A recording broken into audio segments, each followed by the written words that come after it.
Paul says, the church before us, the children of Israel before us, the saints before us, they believed and they spoke it. Then he comes around and says, we also believe. And therefore speak. But here's the key. How you going to believe in something you won't read? How can...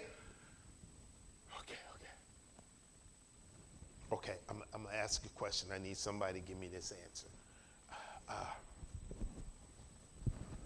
And I'm going to tell you now. There's a very wrong answer. But I'm going to ask this question, and I need somebody to give me an answer.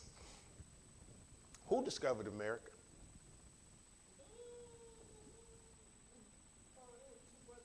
Two brothers. Okay. Anybody else? Come on, Ken, because you need to know. It's in your book. Who discovered America? Wow. Die. Who discovered America? I don't know. I don't know. Sit up. I don't know. Look at me. I don't know. Don't pay you. I don't know. Don't do nothing for you. I don't know keeps you where you are. Knowledge is the most powerful thing you can have. It ain't your money. It ain't your ability. It's what you know. And I ain't fussing. I'm helping you. Because next year, they coming for y'all. And they gonna keep throwing stuff down your throat that ain't true. Because you won't go read and find out for yourself. Trinity, wake up. Who discovered America?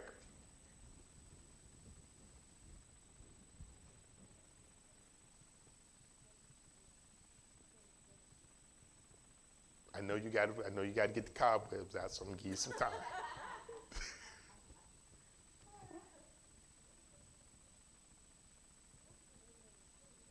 Huh?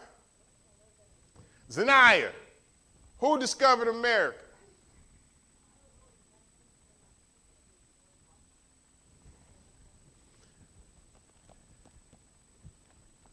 Anybody know?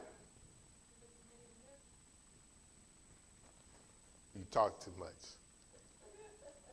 Watch this. The wrong answer is what's in your history book. You spend 3 years of your educational life learning Christopher Columbus discovered America. You spend 3 years of your educational life believing the Pilgrims came first. How can you discover something where somebody's already living? Native American Indians were here way before Christopher Columbus ever thought the world was round. They were living, they were thriving, and they were surviving. So you can't discover something that's already been discovered. But what we do is we sit down and we read book after book. We listen to history after history. We listen to story after story. And we believe it because somebody with a degree and a DDD or a MSDDD, whatever they got behind their name, comes out and says it's so. So we grab hold to it and we believe it. But we never open up the book to find out, is it so? We never open up the book to find out, is that the true fact? Okay. I'm a World War II. I love war movies. I love war stories. And one day I got to thinking, because I'm I'm a 101st Airborne Infantry soldier. Now, according to the record, and this is fact, according to the record, when the 101st Airborne was stuck in Bastogne in the woods over a major blizzard and could not get supplies, could not get relief, could not get taken out, no one could get to them. No one. No one could get to them. Eisenhower tried everything and everybody he could think of, except for one man. He didn't want to deal with this one man because this one man was crazy. This one man walked around with 2 6-shooters on his side like he was still in the West somewhere. So he called General George Patton. And there, all the chiefs of staff said, don't you call that general, don't you call that man, don't you call that man. That man crazy. You know you can't control that man.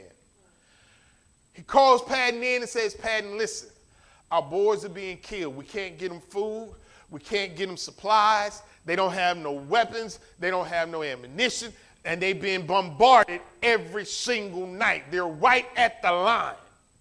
I need somebody that can get to them. We done tried everything but you. You're the last hope. You're the last resort, Patton. You're the last resort. So Patton says, what you want me to do? You want me to go get him, or you want me to go supply him? You want me to get him, or you want me to supply him? General Eisenhower says, listen, I want you to do both. I want you to supply them, and I want you to get them. I want you to take them relief. Patton goes back to his watch this, he goes back to his transportation unit, not his tank unit. He goes to his transportation unit. Now, the record says that it was the transportation unit of the 101st that went and saved them. That's what the record says. The record also says that they were all a white unit. Your pastor, go look, go research. I want to know. I really want to know. Were them folk all white? Come to find out, there's a record that they won't tell anybody about, that every driver in Patton's transportation unit was black.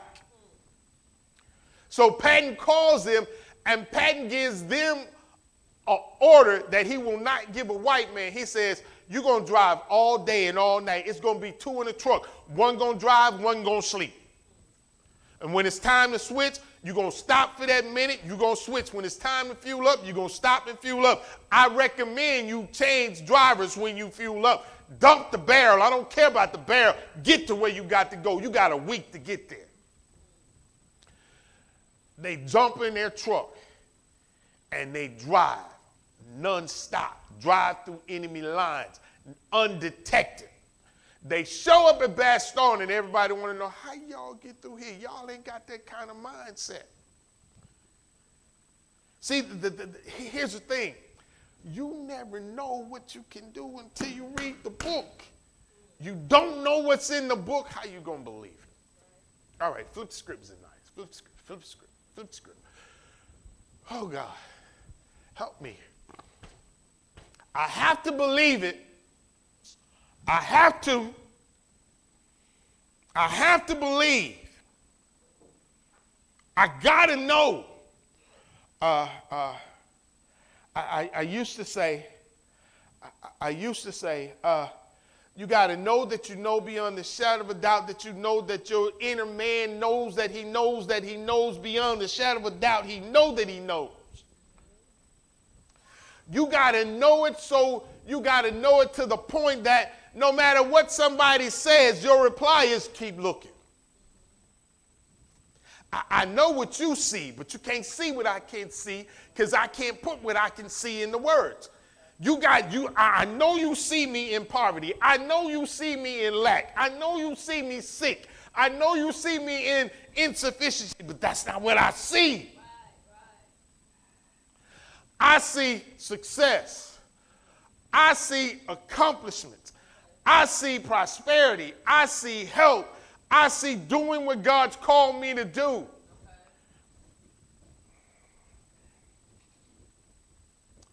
If you can't believe it's already yours, then ask yourself, what are you believing? Because here's the thing. Watch this. Watch this. Genesis 12, 1 through 3. Watch what God tells Abraham. Now, what God tells Abraham, in the covenant, whatever he tells Abraham has been passed down to us. So watch what he tells Abraham. I will make you a great nation. So what does that say about you? I will bless you and make your name great. Okay? And you shall be a blessing. Okay. Flip the script, Zanaya.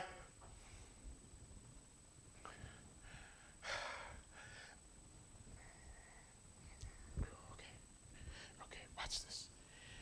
If my name is supposed to be great, then let me ask, why is it not? What have you said?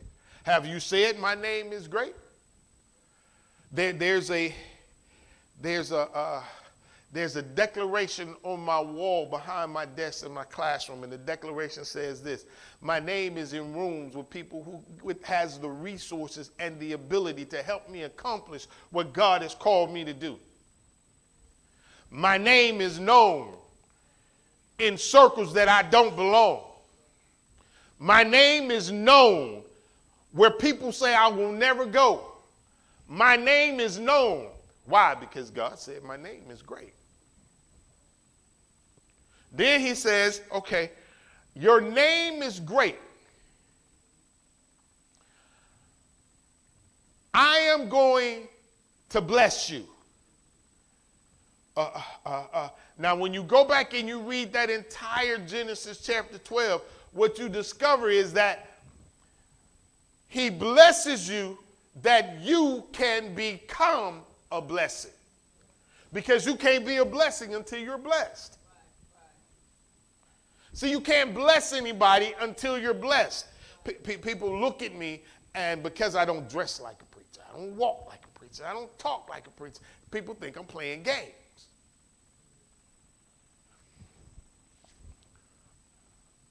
Until they see me do something that they won't do. They see me pay for somebody else's groceries when they know me. They see me pay for someone else's dinner when they know me and ask me, how you do that?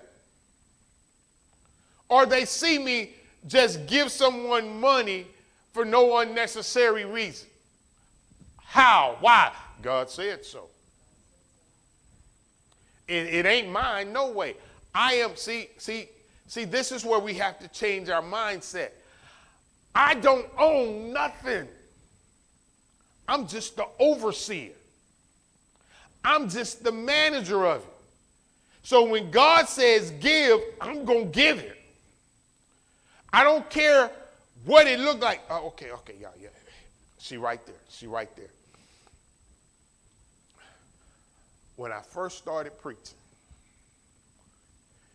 and people were paying me, I turned right back around and give it to them. Put it in my hand, here you go. Turn right back around and give it to him. She steps up and says, don't y'all give him no more money. Give it to me, because if you give it to him, he's going to turn around and give it right back. I had to get out of our account because I was giving everything away. Because God says, I blessed you to be a blessing. So I'm giving everything away. And she started telling everybody, I got to watch him, because if I don't, this boy going to give away the whole kitchen sink. Why? Because I believed it. I believed I'm blessed. I believe I'm blessed to be a blessing. I believe this stuff so much, I have come to the place like Paul. I no longer believe. I know now. See, this is not something that just comes. It comes from sitting at the table with God and reasoning. But if you don't know this, what you got to reason with? What the world says? Okay. I want you to go to God seriously as you can and say, God, the world says there's only so far I can go because I'm black. And I want you to see what God got to say about that. I can only go so far, God, because the world's not going to let me go too far because I'm black. There's only so much they're going to let me do. Watch this, Ephesians 1. I need you to go back and I need you to read Ephesians 1 through 3 through 6, but I'm only going to read verse 3. Ephesians 1 and 3 says, blessed be the God and Father of our Lord Jesus Christ, who has blessed, past tense, who has blessed us with every, not some, not specific, every spiritual blessing in heavenly places in Christ Jesus. Now watch this. When I was in divinity school, when I was in seminary, they taught us that there are 7 heavens. There's the heaven that God's in. We know about that. There's the space. That's called heaven. There's the atmosphere. That's called heaven. The lowest of the heavens is the earth.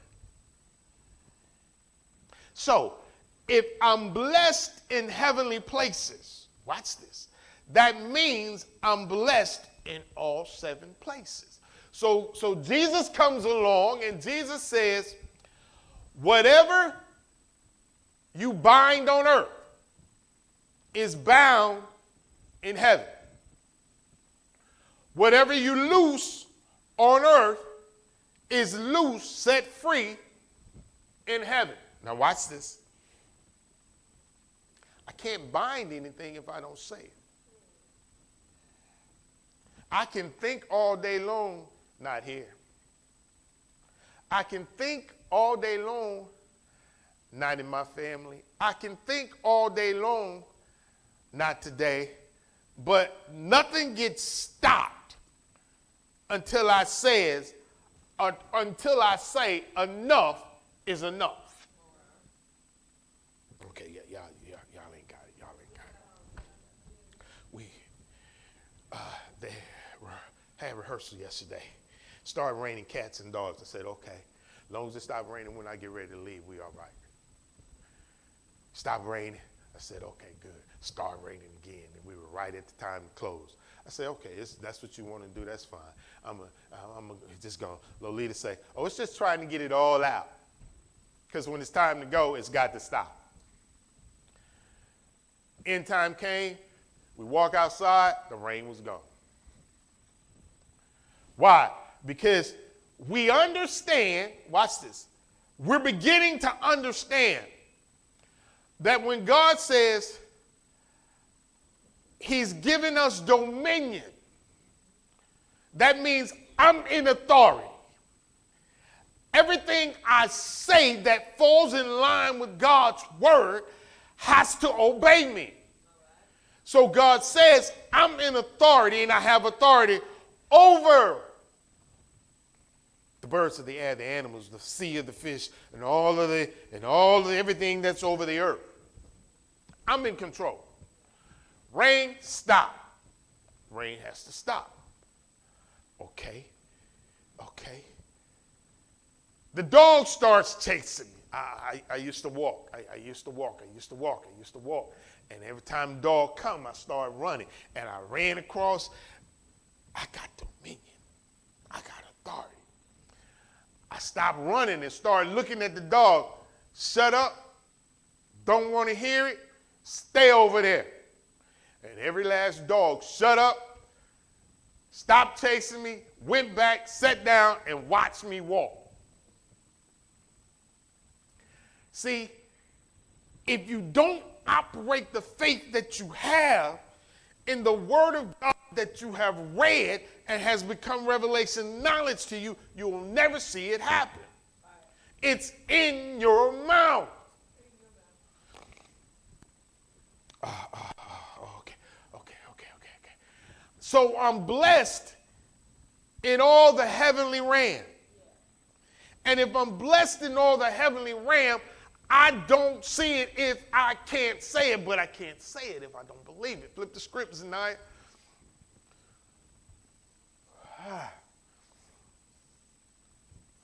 Hit the buttons, Zanaya.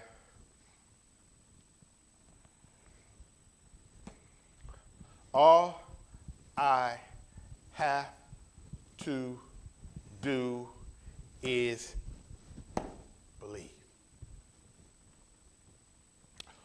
All I have to do is believe.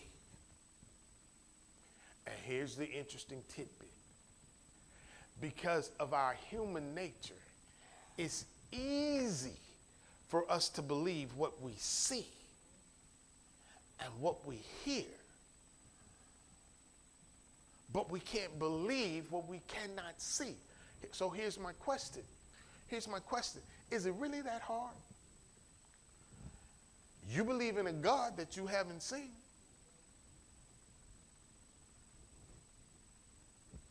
If you can believe in a God that you haven't seen, I don't know about you, but I know I was not there when Jesus walked the earth. Ain't no way I could have lived back then. I would have been dead before Jesus had a chance to save me.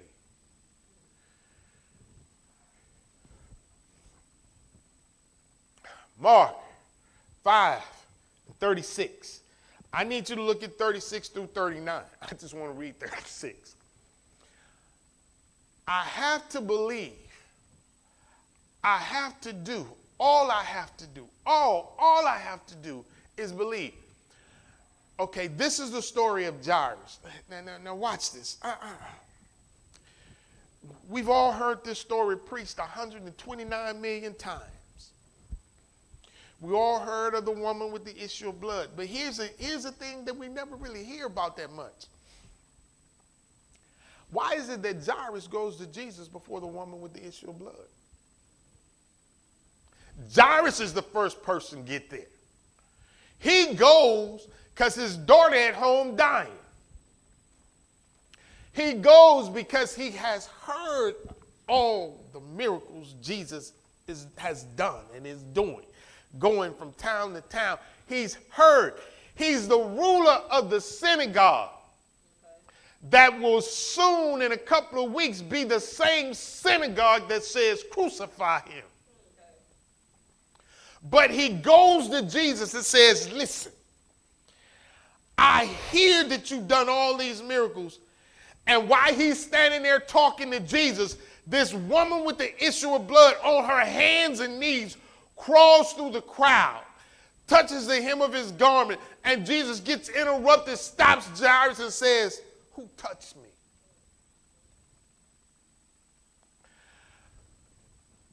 Jairus gets there first. But Jesus' attention goes away from Jairus to the woman with the issue of blood, because her faith has pulled life out of him to the point he felt life coming from him. Now, while Jesus is talking to the woman with the issue of blood, the servants from the synagogue, from Jairus' house, comes to tell him, listen, leave the great teacher alone because your daughter has died. The moment Jesus hears it, this is what he says in verse 36. As soon as Jesus heard the word that was spoken, he said to Jairus, the ruler of the synagogue, flip the script, do not be afraid. Only, he specifies, only believe. See, we let all of this other stuff get entangled with our belief. God gives us a business plan. He gives us the picture of entrepreneurship. He gives us the picture of owning our own business. But we let all of this stuff cloud that because I don't know how I'm going to get this. I don't know how I'm going to do that. How do I get this started? He ain't asked you all of that. Okay. He said, go do. Okay. Because here's the thing. When you only believe and you're not looking at how this is going to get done, how do I do this? How do I get this? Well, I need this and I need that. He didn't ask you to look at anything you needed. He didn't ask you to look at anything you thought you needed to do. He didn't ask you for any of that. He says, go be.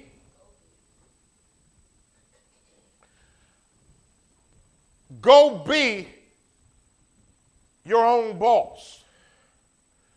Go be the righteousness in the world. Go be the blessed in the world. Go be the prosperous in the world. Go be the healed in the world. Go be the righteousness, the justified in a world that's dying. He didn't say, this is how you're going to do it. He didn't say, turn around 3 times, jump up and down 7 times, throw your hands. He didn't say none of that. He said, go be. But here's the thing. You can't go be if you're afraid. And we think fear is this, oh, I'm scared. No. That's just the smallest. That's the part of fear that's so small, we have magnified that we can't even see the big part of fear. The big part of fear is the doubt. You can't doubt and say you're not operating in fear. Doubt is nothing but fear in full form. Ooh, okay. Okay, that's for February. All right. So he tells Jairus, don't be afraid. Only believe. Only believe. So here's the thing. Now, if he tells Jairus, watch this. He tells Jairus, don't be afraid that your daughter has died. Only believe. Now, here's the first thing. Here's the first thing some of us going to say. How am I supposed to believe and she's dead?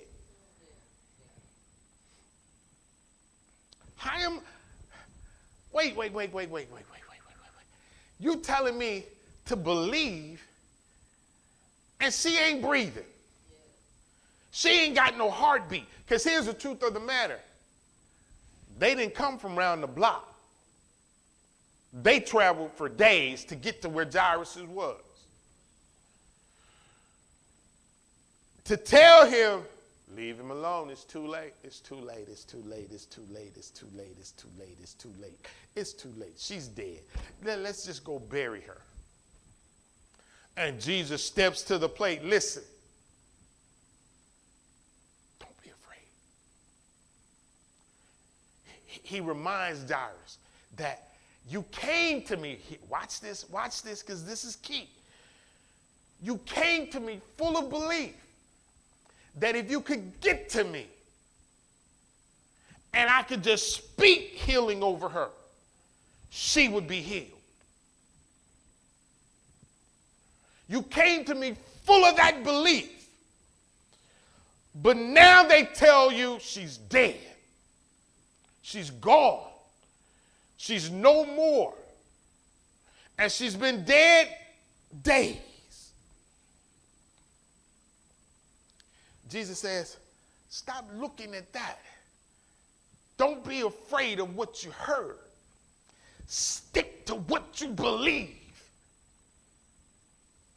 See, we can't become who God says we are when we're constantly holding on to what I'm comfortable with. We can't become who God says we are if I'm constantly looking at what everybody says, what everybody thinks,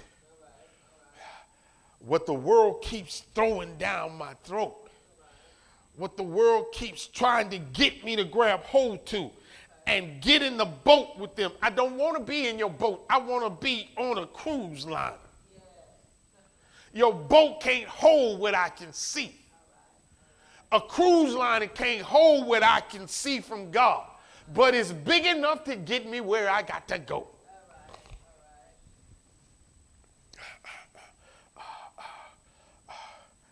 Only, he tells him, only believe, Jairus, only believe. Don't listen to what they're saying. Don't, watch this. And then he goes into verse 37 and he says, he only calls 3 people to go with him. He says, Peter, James, and John, let's go. The rest of y'all can't come. See, that tells me that there are times in our life that when we're believing God, everybody can't go. Everybody want to ride, but you can't ride, because if you get in a car of belief and you got doubt and unbelief, you're going to mess us up. I need people in my life that can believe what God said. I need people around me that can believe like I believe. Watch this, even if you can't see it. You seen where I started to where I am.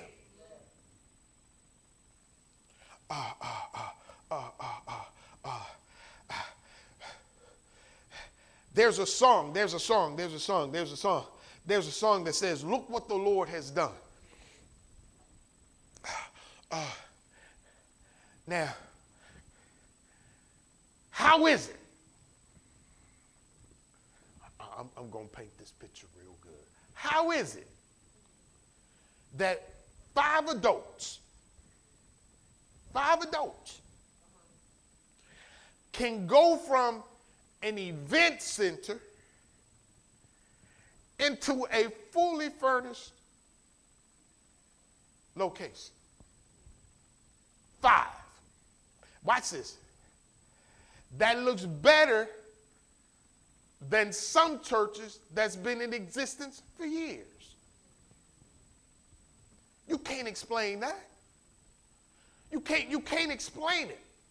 Watch this. Okay.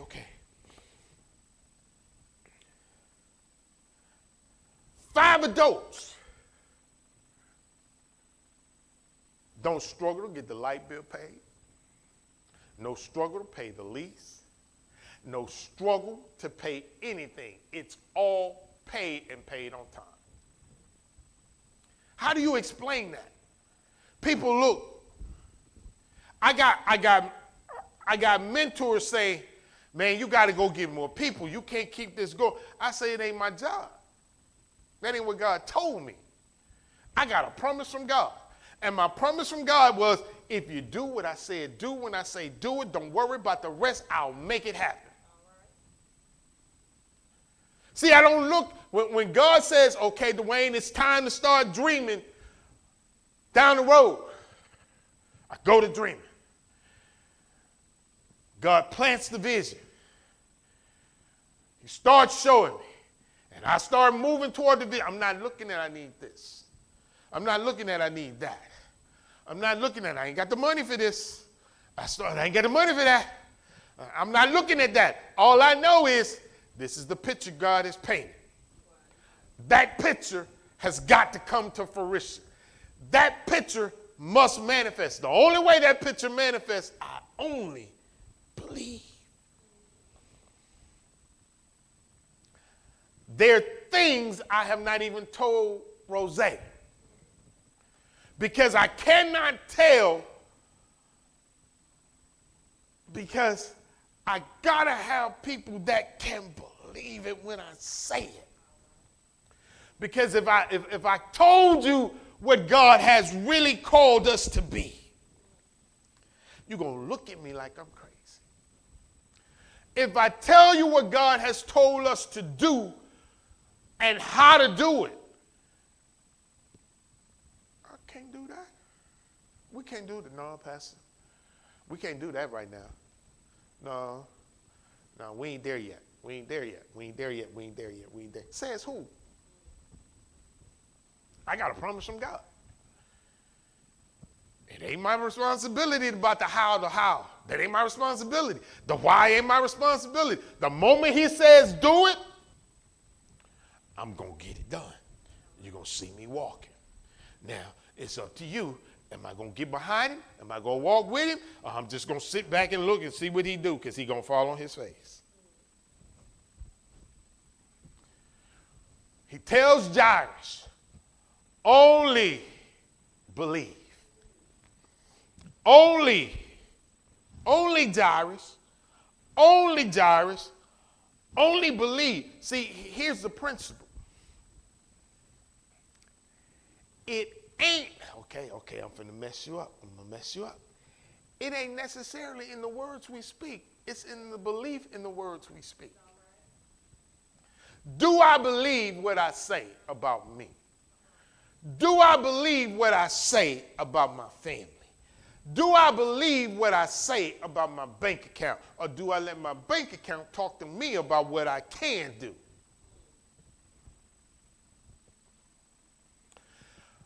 Do I believe what my doctors say is going on? Or do I believe, let the redeemed of the Lord say so? I don't, okay. Calm down, boy, calm down. It's time to quit. I don't care. I don't care about who's in a house that I'm paying for.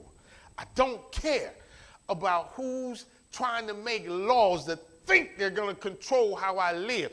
I don't care about any of that. I care about this. What does this say? This says, if I say it, I can have it. It says, if I can believe it, it's mine.